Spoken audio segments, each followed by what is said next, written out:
Саламатсыздар ма, құрметті көрермендер? Бейне астындағы лайк және подписаться таңбаларын басып, бейнені соңына дейін қараңыз. Аз қамтылған отбасыларға ай сайын 70 мың теңге төлене ме?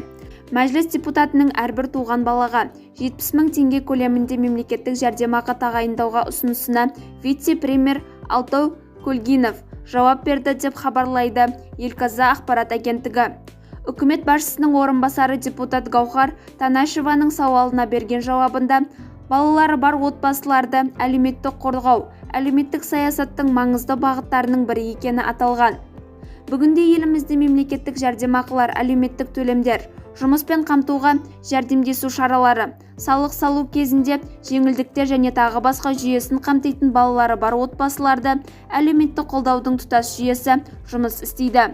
Бұл ретте әртүрлі өңірлік жағдайларда балалары бар отбасыларды қолдау мақсатында республикалық бюджеттен мемлекеттік жәрдемақылардың 5 түрі және мемлекеттік әлеуметтік сақтандыру қорынан әлеуметтік төлемдердің 2 түрі төленеді деп жазған Көлгіновтың жауабында.